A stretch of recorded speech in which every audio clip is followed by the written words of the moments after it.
Good morning, everybody. How are you all doing this morning? Holding up okay? Good, good, good, good. I'm Reverend Mary Murray Shelton. I'm the community spiritual leader here. I'm delighted to welcome you to our Sunday celebration and especially to welcome those of you who are online with us this morning. Thanks for being here. We're going to take a little time to welcome everybody. So that's your job. So I want to invite you to stand, walk around, and make sure that everybody gets a greeting, particularly people that you don't know and haven't met before. Introduce yourselves and welcome one another. Those of you that are online, take a moment to give yourselves a hug and welcome yourself to this morning's celebration. And we'll be right back to sing in just a moment.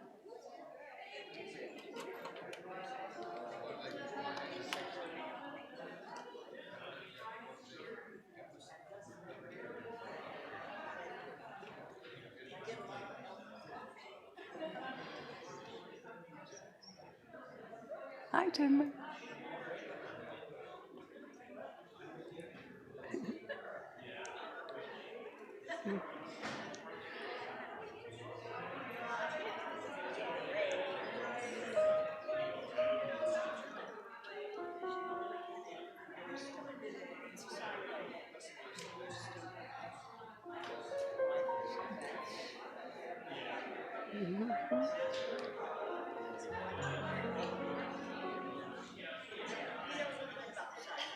Mention God, I can't think of the word. The earthquake people on Wednesday, big earthquake in.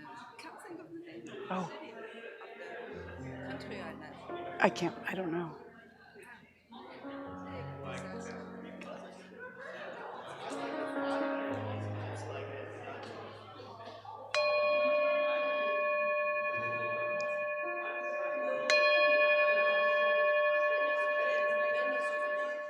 Okay.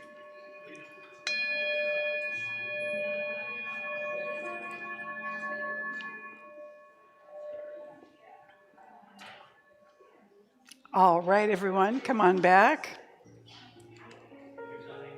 We're going to prepare to sing together. We have Pollyanna Bush back with us today.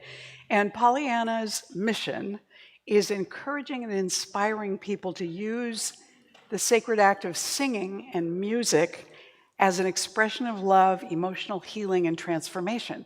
So when we sing and sing out, we're inviting that emotional healing and transformation, as well as expressing. So please stand and join us this morning. This song by Pollyanna is an easy one, and we'll learn it pretty quickly.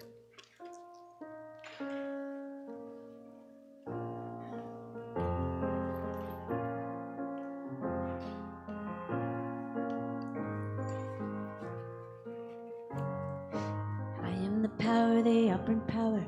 I am the power, there is no other. I am the Father, are one.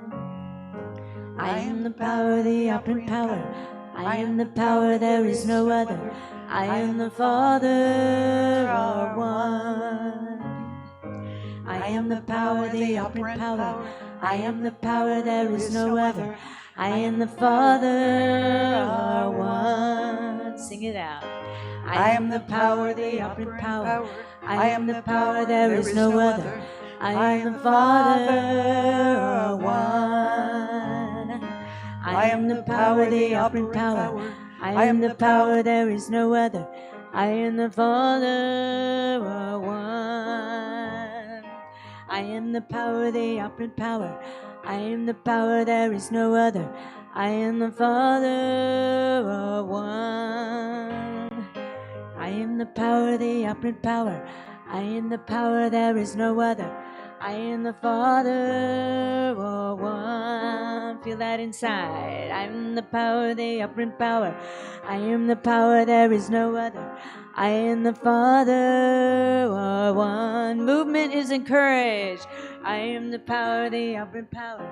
I am the power, there is no other. I am the Father, are one. I am the power, the operant power. I am the power, there is no other. I am the Father, are one. I am the power, the operant power. I am the power, there is no other. I am the Father, all one. One more time, really big. I am the power, the upper power. I am the power, there is no other. I am the Father, all one.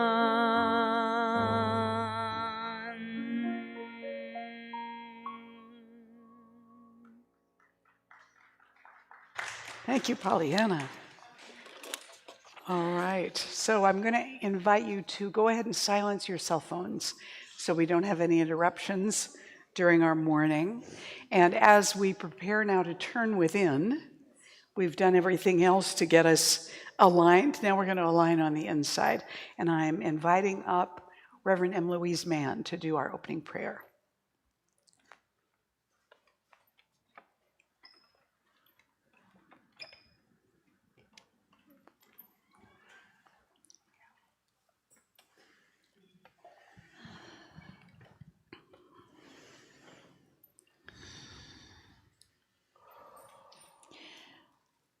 As we just breathe into that, knowing that truly I and the Father are one, that we are all one with that divine presence, that right here in this moment, each one of us can remember that we are absolutely filled with that presence of the divine. In every moment it is available to us. And knowing that we are always accompanied by that divine presence, we can feel that confidence that there is always that within us that guides us, that directs us, that fills us with that feeling that we are absolutely one with each other and one with the divine.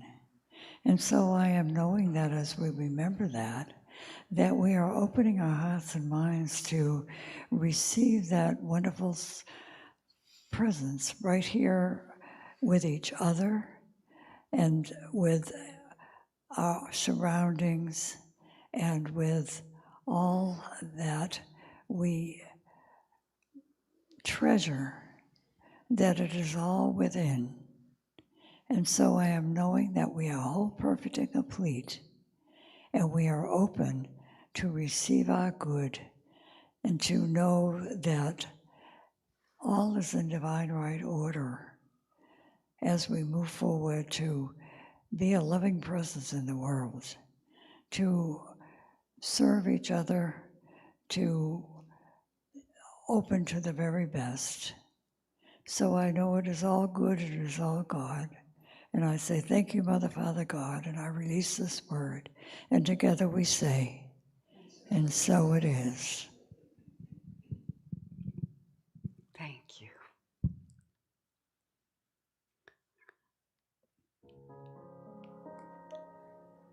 And in the spirit of celebrating and connecting with our divine Father energy, I wrote this song for today. Oh. Hold me in your arms, Father. Let me feel your love. Oh, your love. And hold me in your arms, Father. Let me feel your love. Hold me in your arms. So many signs pointing back to you. Sometimes I lose my way. I get distracted by the day-to-day. I hear you calling me back to you. You said, come home, child. Come rest inside. Hold me in your arms, arms, Father, let me feel your love. Oh, your love. And hold me in your arms, Father, let me feel your love. Oh, hold me in your arms.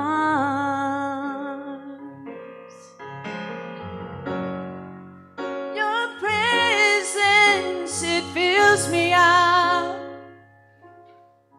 with the confidence I need to take this next step I must surely make. Your light is what I'm made of. Thank you for reminding me of who I truly be. Hold me in your arms, Father, let me feel your love. Oh, your love. Hold me in your arms, Father, let me feel your love. Oh, hold me in your arms.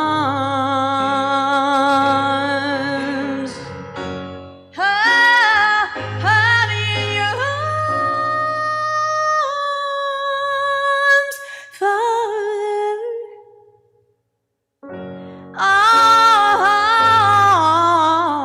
Hold me in your arms.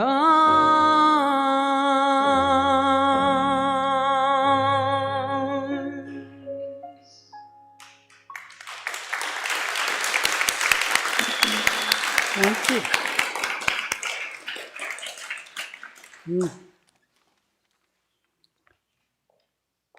All right.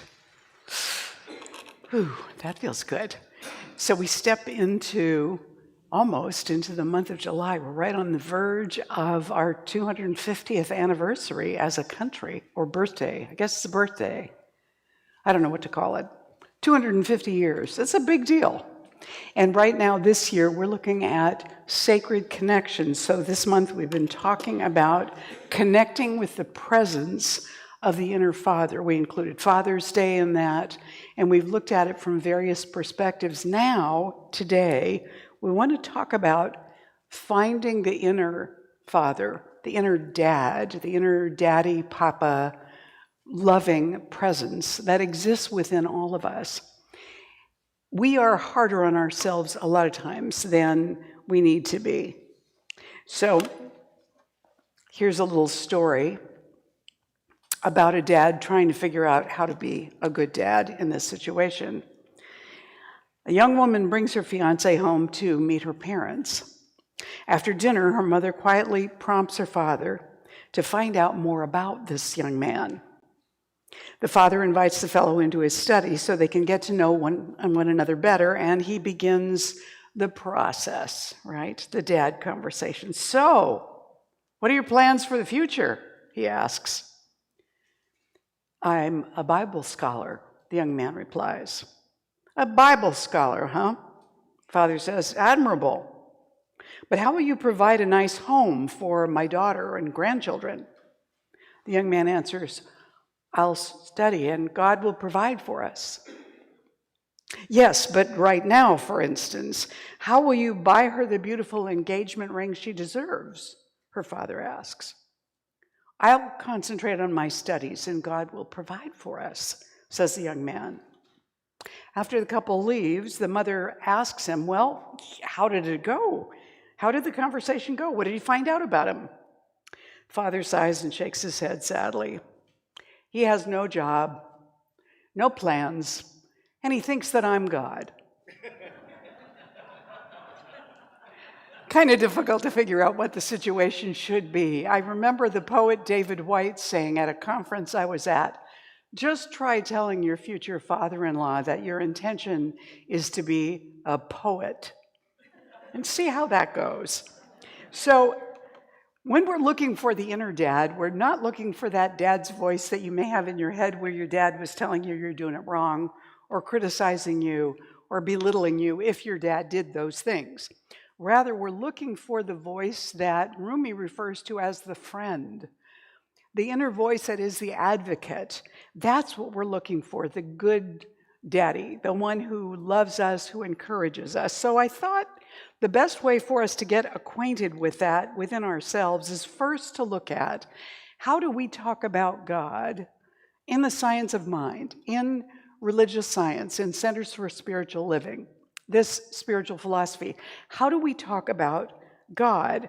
So the way that we talk about God is using many different terms, of course.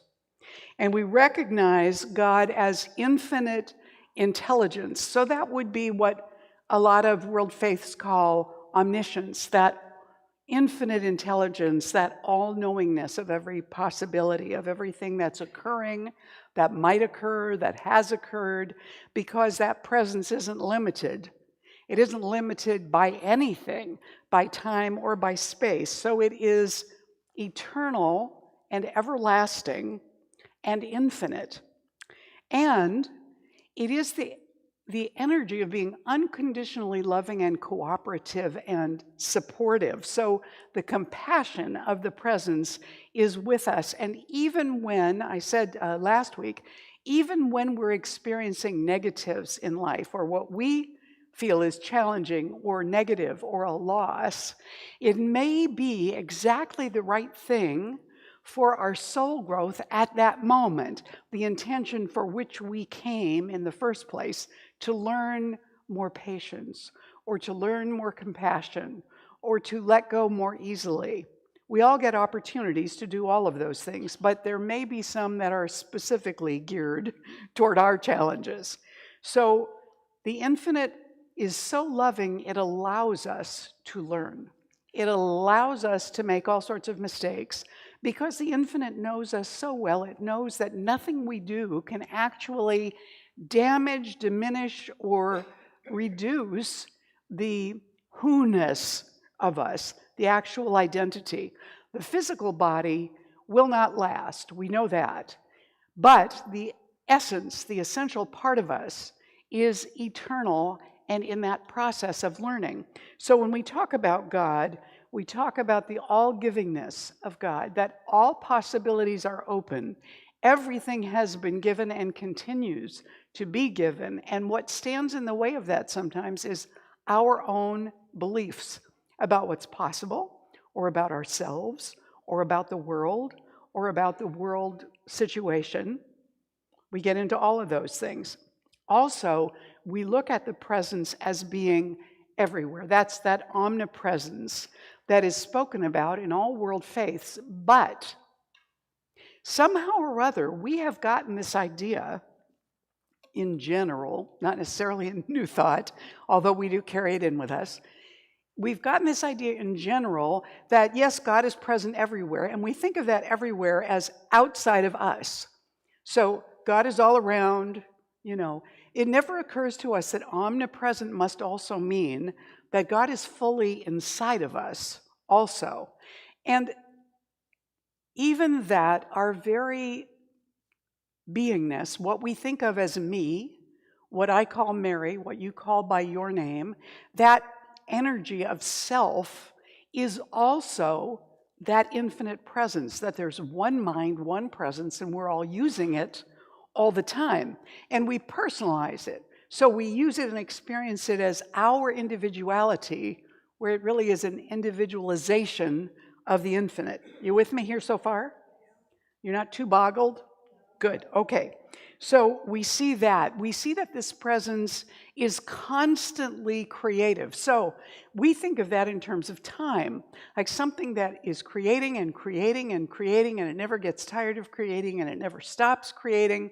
And there is an everness to it. Because we are bound by time and space, it's hard for us to think of it all as now all the time. Somehow that's confusing. So this infinite presence doesn't have that. It's always now, and everything is happening and being, and being created and being recreated all the time.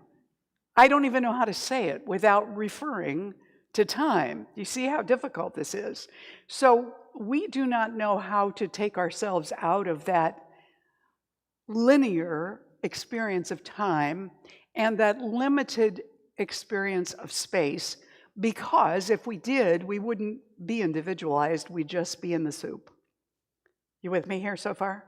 So that infinite is not limited to any of that, and all the power that exists belongs or emanates out of that one.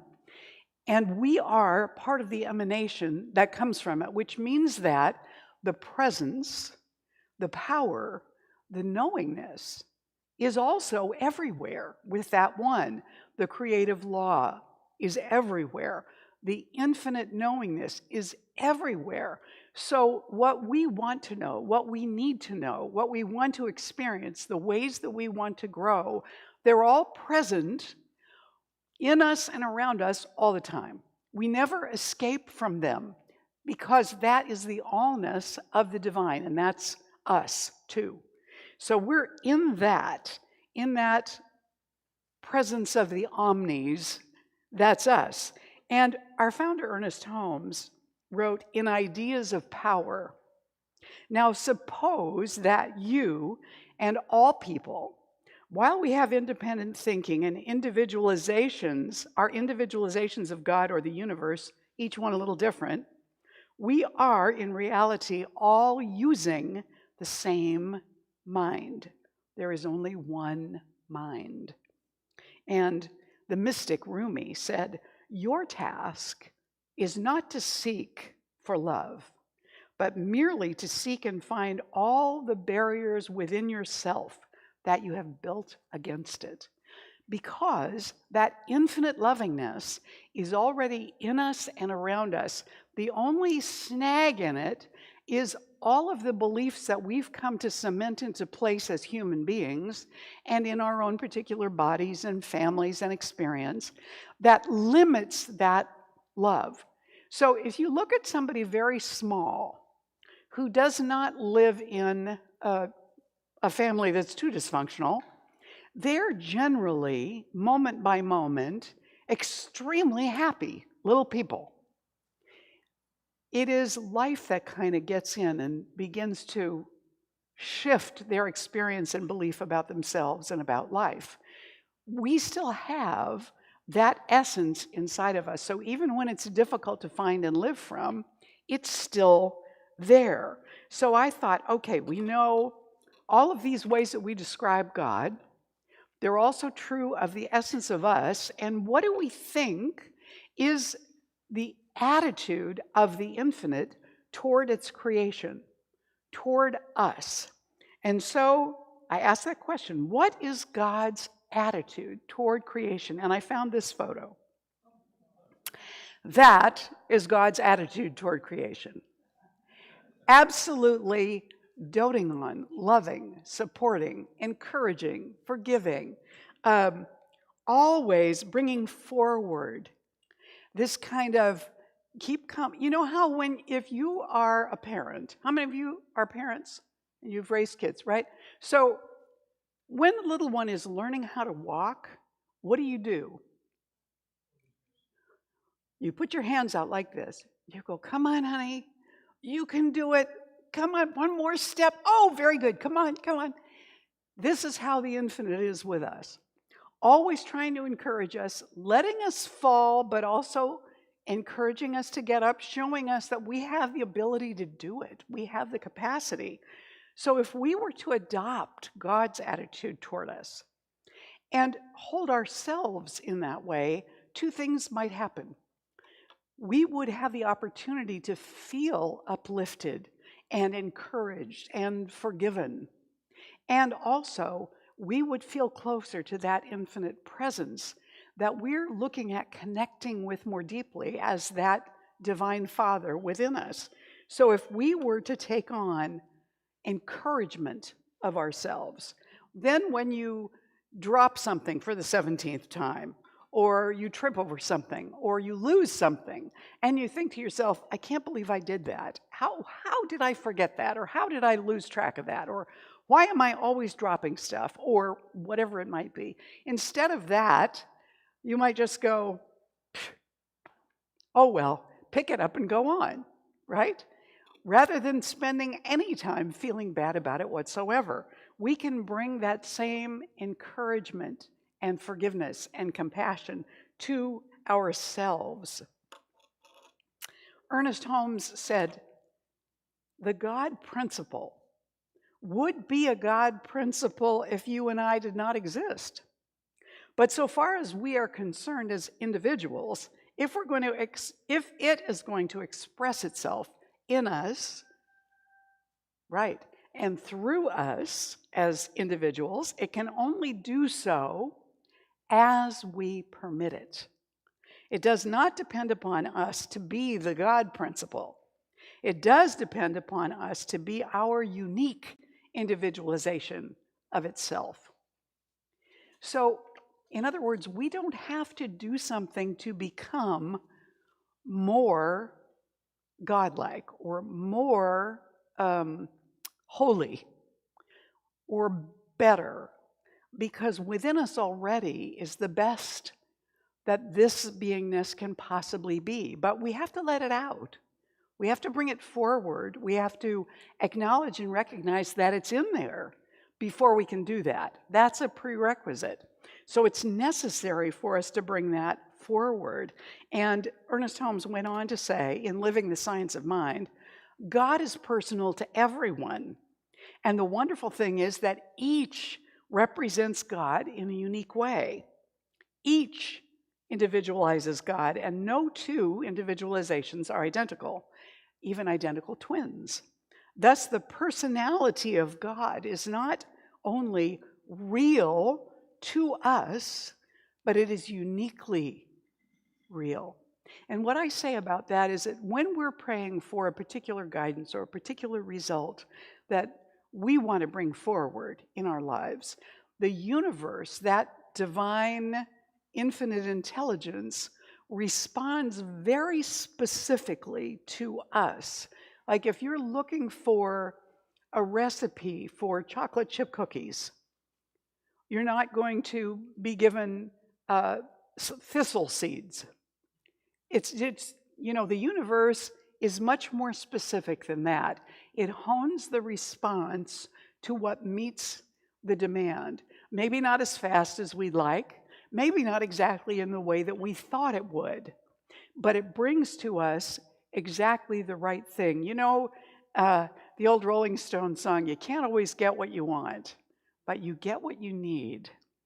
So some of the time we can get what we want also. And we have the capacity to adopt these attitudes that the divine brings toward us, that attitude of giving us as much time as we need. Because if God is in infinity, there's plenty of time. Within our experience, there's plenty of time. The guidance that we need.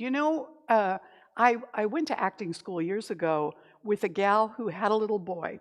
And she described the universe's response to him perfectly. She said, he has perfect karma, great karma. It's like if he gets mad and throws a toy down on the floor, it will bounce up and hit him in the head. Like the universe shows him right away, that didn't work. That's not the way to go. So the universe is doing that for us, but we very often overlook the small responses that come back saying, you sure you want to do that? That's really not it. And so we miss it the first 12 times. It gets a little louder, a little louder, a little louder until the universe is kind of yelling in our ear and we're saying, what do you have to holler for? We are responded to at the level that we allow and the level that we need in order to continue to move forward. So we have that loving guidance. And I think too, maybe curiosity isn't the right word to use for God. If you're all-knowing, probably you don't have to be curious. But that definite interest in us, in what we are doing and what we want to be doing and what we're envisioning for ourselves, the action that we're taking. The universe is focused focused on us right now. The universe is focused on you right now, in this moment. Not to fix you, not to change you, to experience your experience, to, in a sense, know you even more deeply. And so this is, I think, the kind of attitude that we would want to bring to our child or our grandchild or any little child that's around us. We would want to use those qualities of encouragement and forgiveness and compassion and curiosity and patience, all of that. You know the story of the little girl in kindergarten class, and everybody's been told to draw something interesting. And this little girl is drawing away like mad. The teacher's going around and saying to each of the children, "What are you drawing?" "I'm drawing my dog." "What are you drawing?" I'm drawing my mother." "I'm drawing the school." This little girl says, "I'm drawing a picture of God." Her teacher says, "But no one knows what God looks like." She says, "They will when I'm finished." In that moment, whatever she was drawing, that's what God looked like.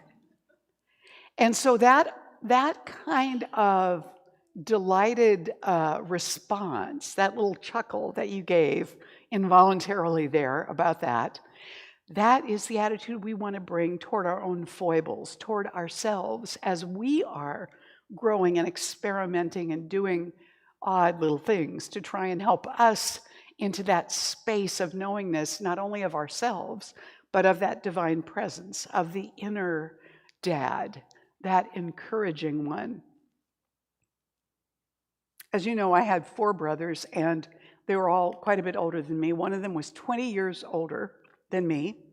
And right up until the time he died, I would say something, not always intending to be humorous in any way, but I would say something in conversation. I'd make a comment, and he would laugh like it was just, he was so tickled about whatever I had said, even though I didn't think it was funny.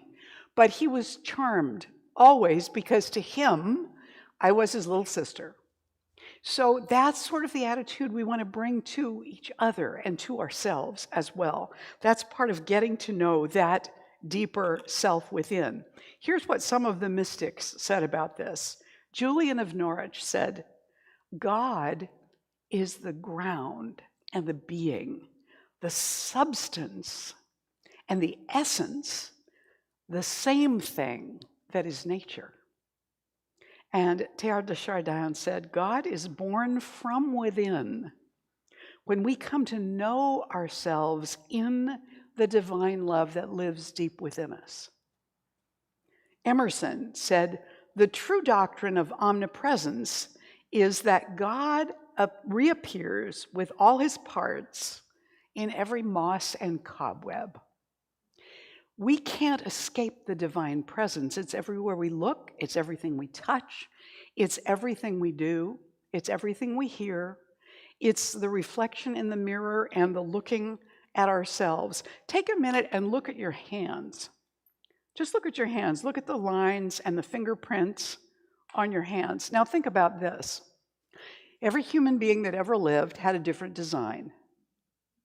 And everyone that is coming into the world or has yet to come into the world will still have a unique design.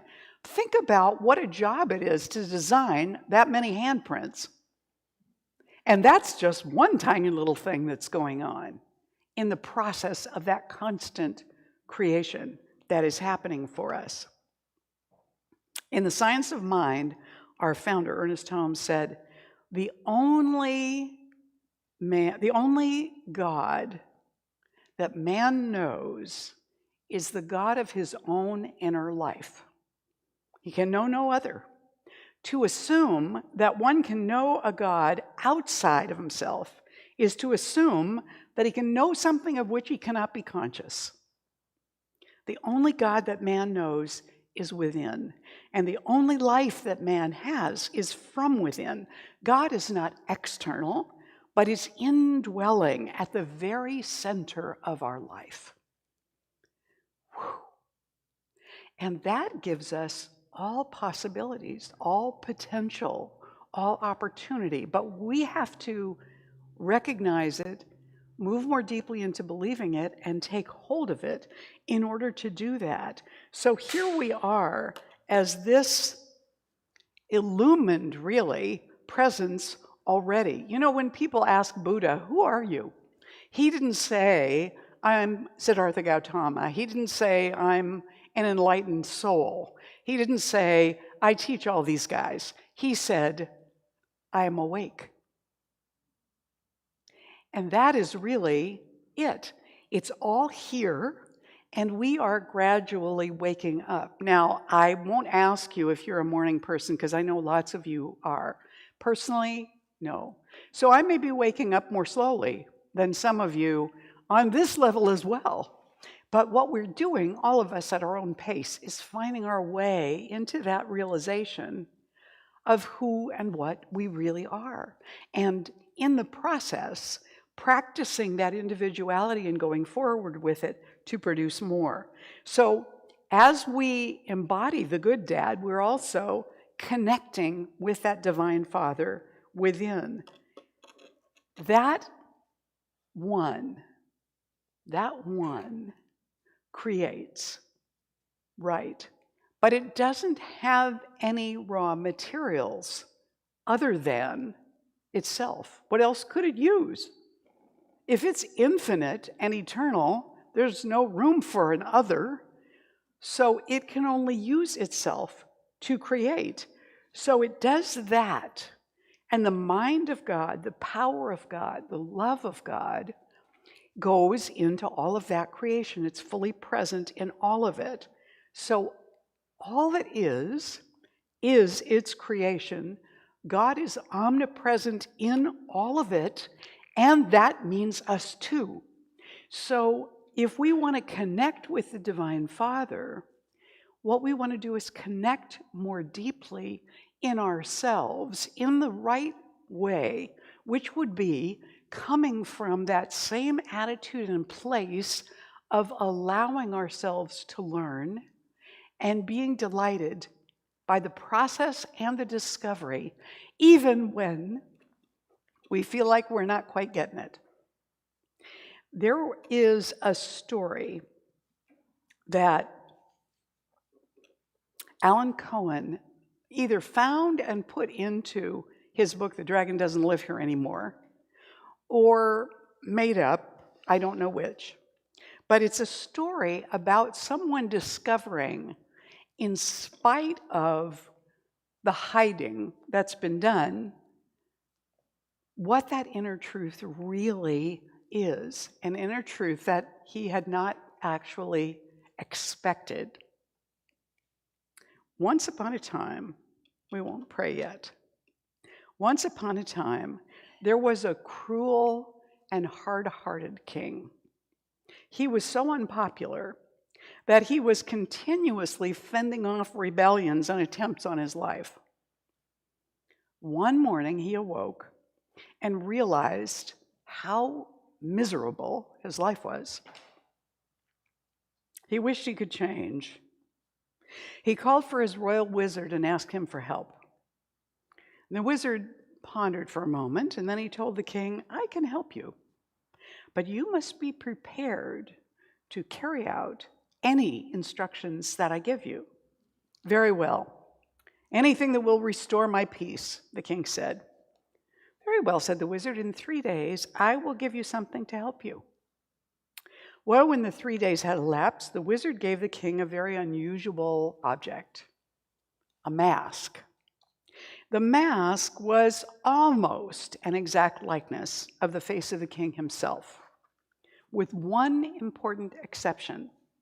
Instead of the usual frowns and scowling lines, this image was smiling with smooth and pleasant features. I can't wear that, the king complained.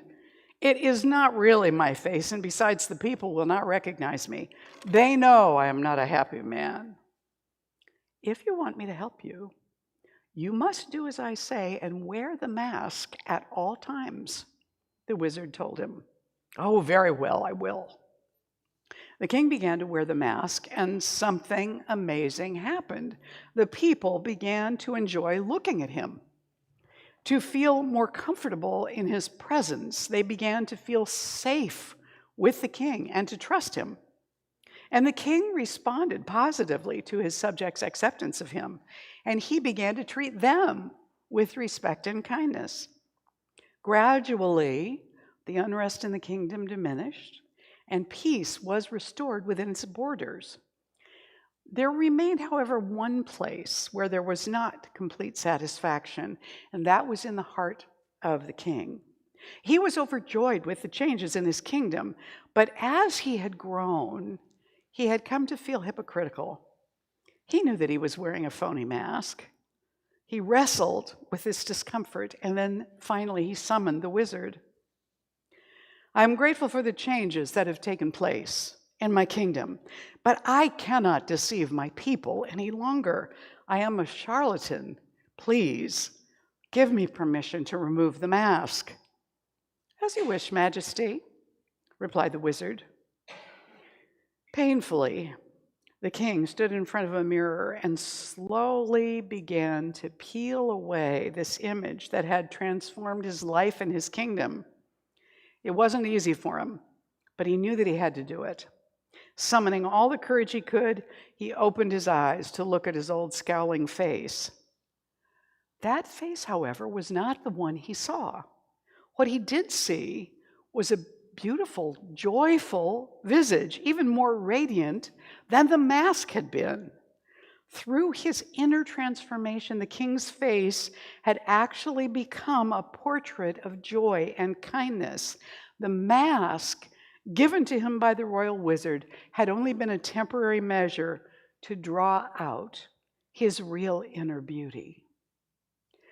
What if all of the things that we think that we've done wrong, all of the things that we're unhappy about in our lives, all the negative stories we've ever told about ourselves or other people or our parents or our children or what's happened to us, what if all of that is just a mask that's covering up the truth of who we are? We could decide to be more optimistic, to simply choose to look for the positive in things. We used to have bumper stickers back in the old days in Science of Mind that said, look for the good and praise it. Maybe it's time to put that bumper sticker on ourselves. And when we look in the mirror, look for the good and praise it. That's one way to remake that connection with the Divine Father within. Namaste. Thank you. And now we're going to go ahead and turn within in prayer. So as we do, we recognize together right now, there is one infinite presence. It is everywhere, in everything, in all people, right here and now. That wholeness is the truth of who I am. It is the truth of everyone. And it is the truth of each one of us in this room and watching this service together right now. So I speak this word for us, that it is becoming irresistible for us to know the truth of who we are, to let go of the negative and take hold of the truth, the essence, the wholeness, the uplifting love that is what we are made from. And as we do so, I know that the universe steps in to encourage and assist and guide us in that direction, to allow us to grow in that way in love and grace. I know that this is taking place for all of us actually at every moment, but right in this moment now as we bring our attention to it, I know that we are opening to a new unfoldment of healing, of wisdom, of inner peace of mind and joy. We let this prayer go now into the creative law of mind and spirit, where it begins to blossom and manifest in this very moment. We let it go into the heart of God, where it always has been the truth of every one of us. And we simply let it be so. And together we say, and so it is.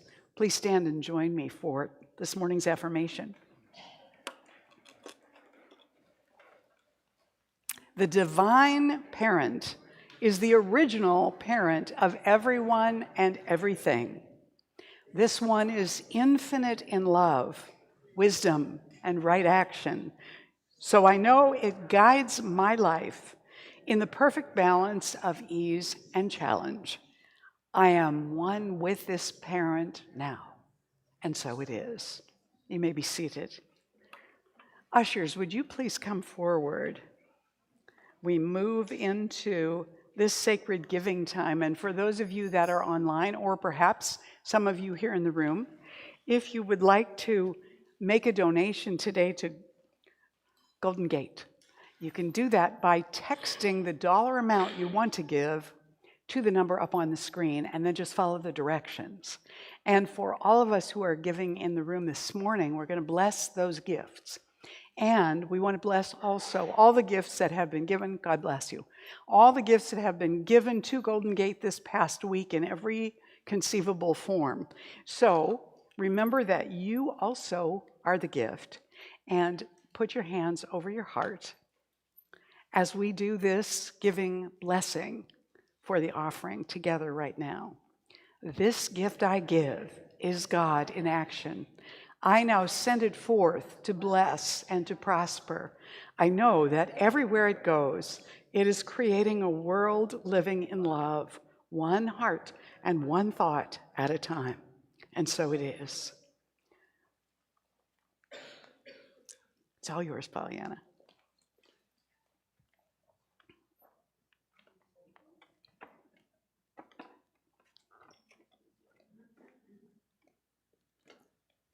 So I didn't plan what I'm going to do. I liked the last time where we made some stuff up. So drawing from Mary's talk, I thought I would give us a little assignment, each person, each group. So I'm going to come around and do something a little different.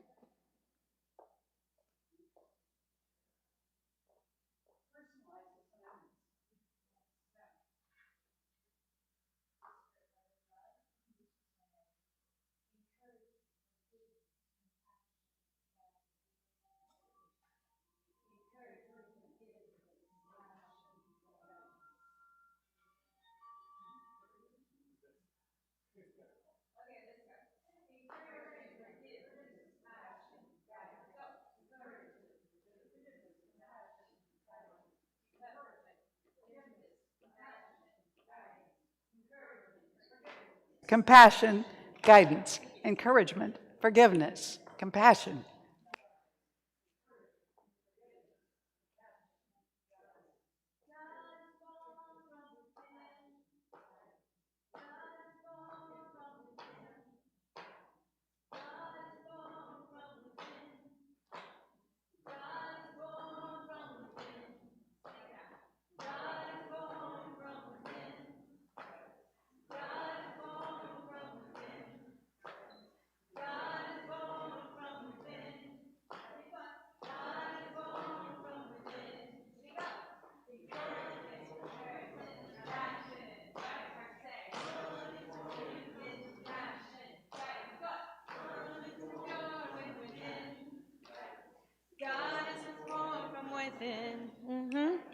God is born from within. God is born from within. God is born from within. God is born from within. Keep it going. God is born from within. God is born from within. Keep going. God is born from within. God is born from within. Okay, that group, sing this part. God is born from within. Switch your part. God is born from within. Keep going. God is born from within. God is born from within. So this group over here, keep going. Switch your part. Switch it to this, Mary. We're switching to what they're doing. God is born from within. Yeah. God is born from within. All the qualities of God within. Encouragement. All the qualities of God within. Forgiveness. God is born from within. Sing it out. God is born from within. Keep it going. All the qualities of God within. Forgiveness. All the qualities of God within. Compassion. God is born from within. Yeah. God is born from within. We got all we need. We need. God is born from within. Yeah, God is born from within. Ah, the qualities of God within. Compassion, forgiveness, guidance, patience, sweetness. Yeah, we got all that we need within. God is born from within. And God is born from within. Yeah. God is born from within. Sing it out. God is born from within. We got all we need. Compassion, forgiveness, patience, curiosity, joy, lightness of being. Interest, willingness, courage. We got it. God is born within. God is born from within. God is born from within. God is born from within. God is born from within. Let's go. God is born from within. God is born from within. One more time. God is born from within. God is born from within.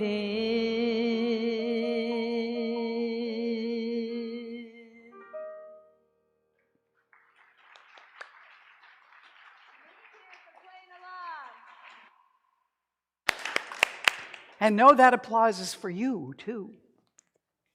So we do, all of us together, on behalf of Golden Gate Center for Spiritual Living, accept this offering, and we send it out into the world to awaken people to their own beauty and magnificence.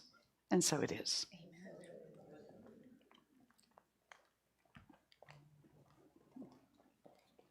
If you are here for the first time today, make sure that you stop at this table in the back behind this section, because this table has all kinds of free handouts for you, and feel free to take any with you that you'd like.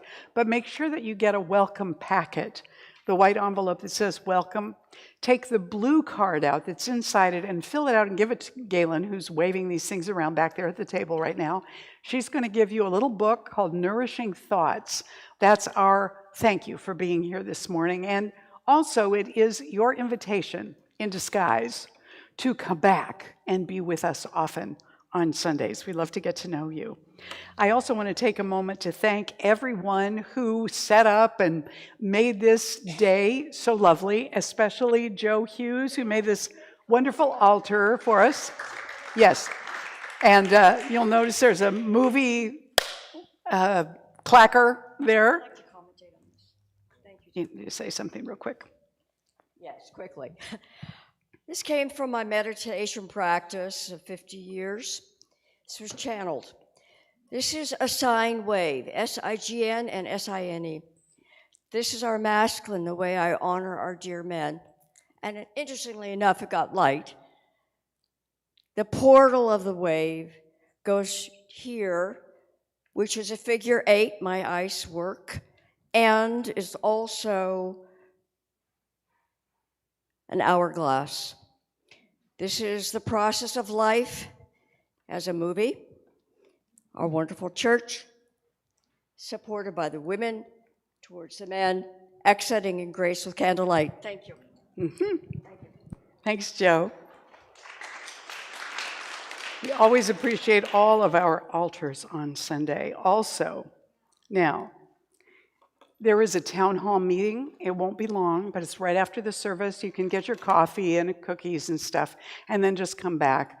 The Leadership Council wants to let you know kind of what's going on with the church and what we're thinking about. We just want you to be well informed about all that so that you have an awareness of it. So that'll be right after the service, and for those that need to rush off home, you can watch it online. The link address, the URL, is in your bulletin this morning. And for those of you at home, quick write down the one on the screen so that you can come back for that town hall meeting if you wish to. Also, our Coffee and Faith Sharing group is coming up on Wednesday, July 8th. It's the second Wednesday of the month with prayer practitioner Leslie Giannetti, and that will be at 10 a.m. at Cafe Aroma on 4th Street in San Rafael. And our July service for the San Francisco Marin Food Bank is coming up on Tuesday, July 14th from noon to 2. Please talk to Ellen Nicosia, who is right here. And you can contact Ellen for email or text message with your information to let her know you'd like to be part of the July team. She needs that info by the 7th of July. And our annual summer picnic on the patio is going to be taking place on Sunday, July 19th. We'll be using the grill that belongs to the center here and setting up tables and everything out there, and looking forward to having our summer picnic together. And so back on the activity table, you're going to find the sign-up sheets for food that you're going to bring to share, whatever you choose, and it'll tell you how much, and how you want to help set up, clean up, whatever, how you want to pitch in. So please check out those sign-up sheets back there, put your name on, let us know what you're going to do, and Golden Gate is going to provide the condiments. But we will need somebody to bring, sliced tomatoes, sliced onion, lettuce, that kind of thing. So that's on there too. Great. All right. And please remember that the prayer box is always available for you on the practitioner table on Sunday. You can put a prayer request in there at any time on Sunday.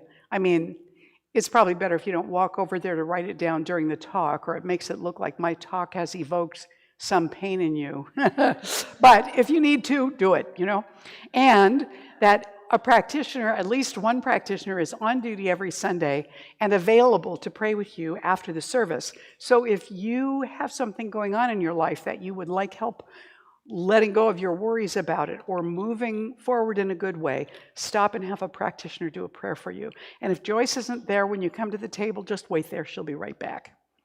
She's with somebody else at that moment. All right.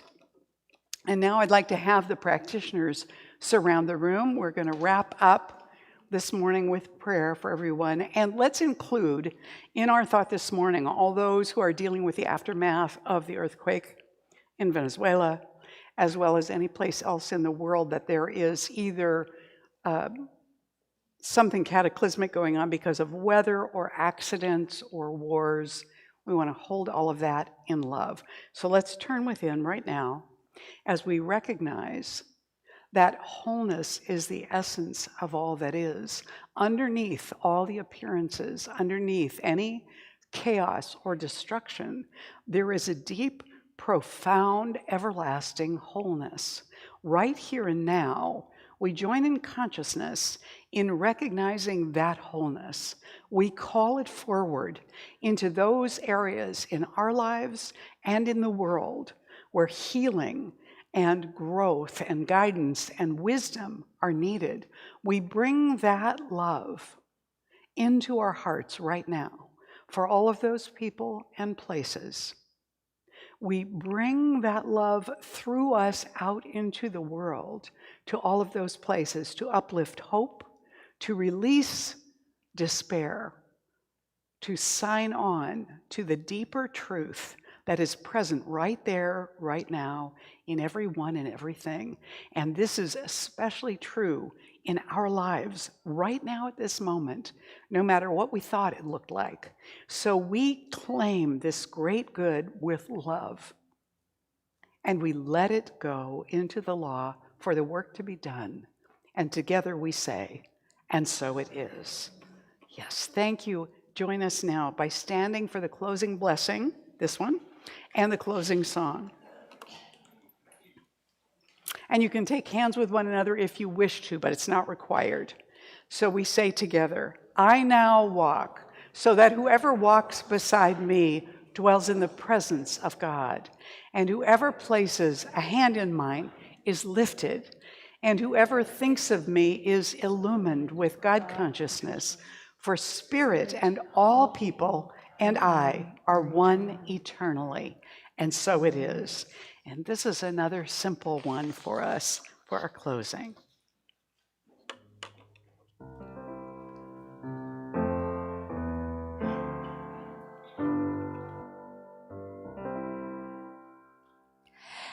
I give thanks for all my daily blessings.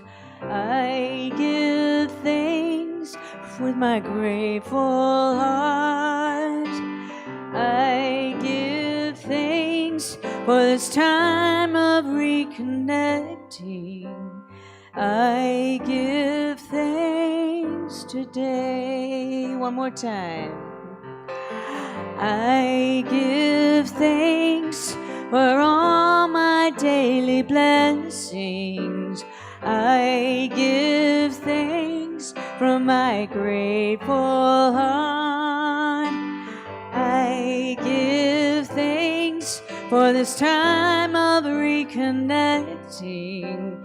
I give thanks today.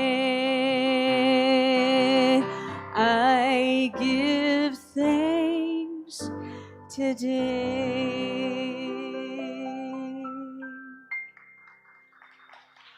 Thank you, thank you.